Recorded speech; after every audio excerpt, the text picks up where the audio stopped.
नमस्कार शेतकरी मित्रांनो, आमच्या चॅनलवर पुन्हा आपले हार्दिक स्वागत आहे.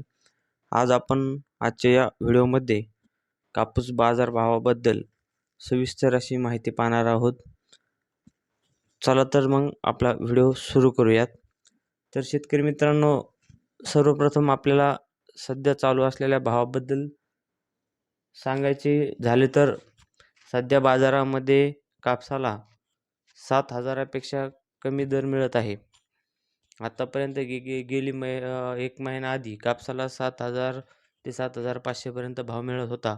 परंतु आता 8 दिवसापासून 15 दिवसापासून कापसाला 7,000पेक्षा देखील कमी भाव मिळत आहे. त्यामुळे शेतकरी चिंतित आहे. शेतकरी कापूस बाजारभाव वाढतील का याची वाट बघत आहे. तर या व्हिडिओमध्ये आपण तेच पाहणार आहोत. तर शेतकरी मित्रांनो, सध्या जी परिस्थिती आहे ती काही उद्योजकांमुळे, व्यापाऱ्यांमुळे ही शेतकरी उद्भवलेली परिस्थिती आहे.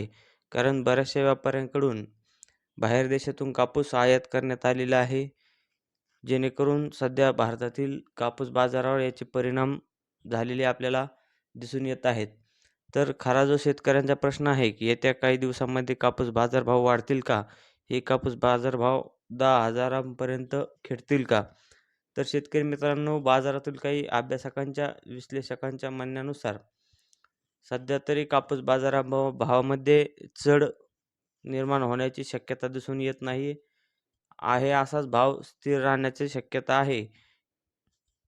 तर त्यामुळे शेतकऱ्यांनी आपला कापूस जपून न ठेवता टप्प्याटप्प्याने का होईना बाजारामध्ये नेला पाहिजे, जेणेकरून शेतकऱ्याला जास्त तोटा सहन करावा लागणार नाही.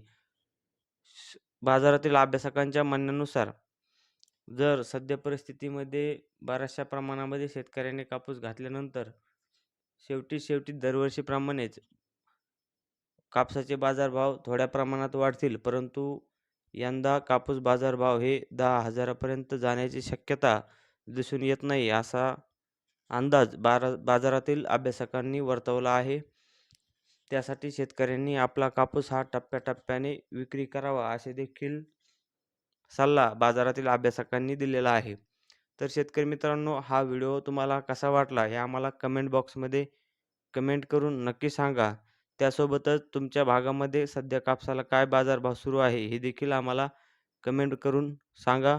व व्हिडिओ आवडल्यास व्हिडिओला लाईक करा व असेच नवनवीन शेतीविषयक माहिती, बाजारभावांची माहिती पाहण्यासाठी आमच्या मराठी कृषी संपदा या यूट्यूब चॅनलला सबस्क्राईब करायला विसरू नका.